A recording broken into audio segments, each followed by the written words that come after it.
La matinale Grand Lille TV avec Adrien Lanois.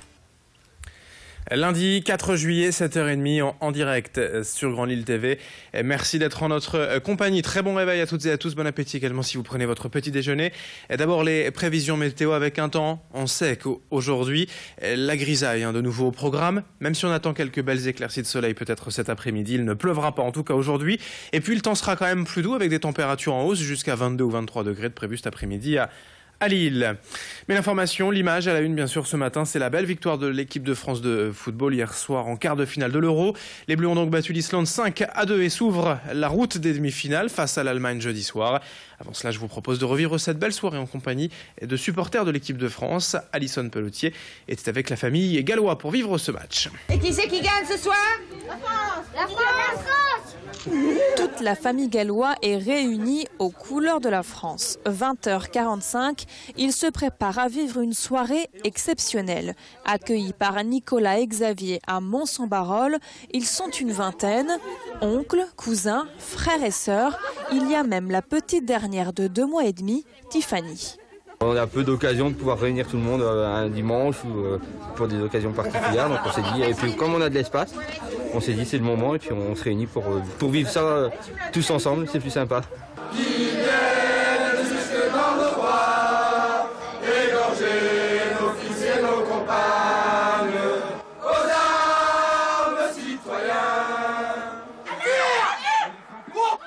Première minute de jeu, la tension monte. David, le pro du foot, ne tient plus en place jusqu'à ce premier but de Giroud à 21h14, suivi par un deuxième quelques minutes plus tard.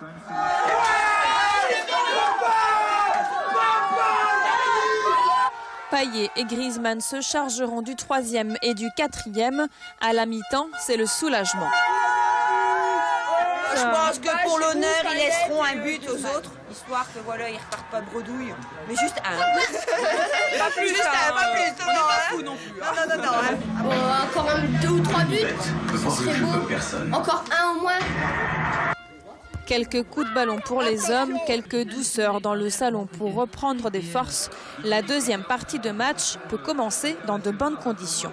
Regarde. Les plus petits échangent avec les plus grands jusqu'à ce premier but de l'Islande qui n'a pas l'air de faire peur aux supporters.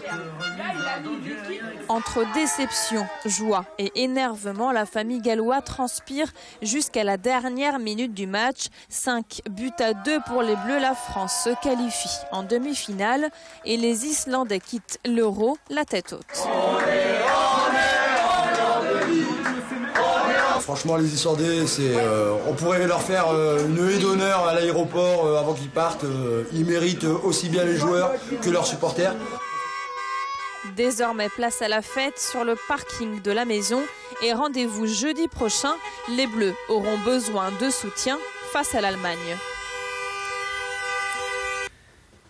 France-Allemagne, jeudi soir, et on espère de nouveau un bel engouement populaire pour les Bleus et la qualification espérée et pour la finale. On enchaîne dans cette édition avec l'info locale et ce conflit actuellement entre la mairie d'Halluin et un habitant de la commune. Jonathan Delporte, résident du quartier, et Colbras a monté en mai dernier le collectif Paix Sociale pour mieux échanger avec la mairie sur les différents projets de la ville. Il estime en effet que le maire n'est pas à l'écoute des habitants, ce que réfute évidemment Gustave Dassonville. Au cœur de la polémique précisément, un local pour jeunes, une école et un parking. Le collectif d'une vingtaine d'habitants souhaiterait que des aménagements soient faits pour sécuriser le quartier. Ils craignent également que la vente de certains terrains d'une école réduise le nombre d'espaces verts. La mairie de son côté a déjà revu son projet d'aménagement des terrains et des réunions publiques sont prévues pour discuter avec les habitants. On écoute les deux parties opposées, le maire Gustave Dassonville et Jonathan Delporte au micro de Clotilde Leguévac et d'Anne de Saint-Pierre. On a demandé à monsieur le maire plusieurs fois de manière non polémique à être reçu par lui. Jamais il n'a voulu nous recevoir. On a dû s'inviter. Et pendant 3 heures, sa proposition finale a été qu'on devienne une cellule secrète au sein même du quartier du Colbras. Donc ça m'a posé énormément de problèmes. Et depuis ce jour-là, il y a une tension très très forte entre nous deux. Il y a de sa part un petit jeu. De la mienne, pour vous dire sincèrement, je suis là pour les habitants. Je suis moi-même habitant depuis toujours dans cette même maison. Je l'ai reçu pendant 2 heures. Je n'ai pas déjeuné ce jour-là. C'était à l'heure du midi. Et d'ailleurs, il avait convenu, sur ma proposition, d'être le référent du quartier et d'appeler le service prévention de la ville dès qu'un délit ou une infraction serait commis dans le quartier.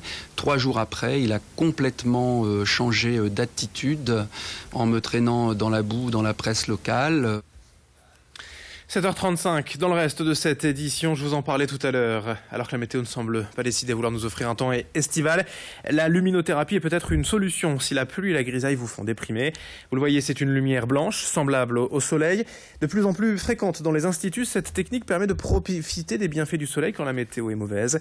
La lumière artificielle rentre en fait dans l'organisme et sécrète la sérotonine, l'hormone magique qui régule l'humeur, ce qui permet aux clients de se détendre. Un meilleur sommeil et du repos sont également les résultats espérés par ses clients.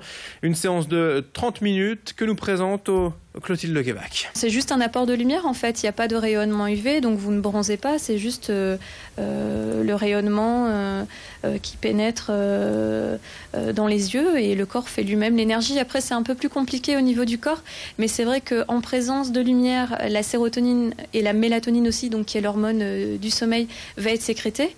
En revanche, s'il y a une absence totale de lumière ou une absence totale de soleil, eh bien ces hormones ne sont pas sécrétées en fait. Allez, fin de ce journal. Dans un instant à suivre la météo et l'infotrafic en direct sur Grand Lille TV, 7h36. Très bon réveil à toutes et à tous.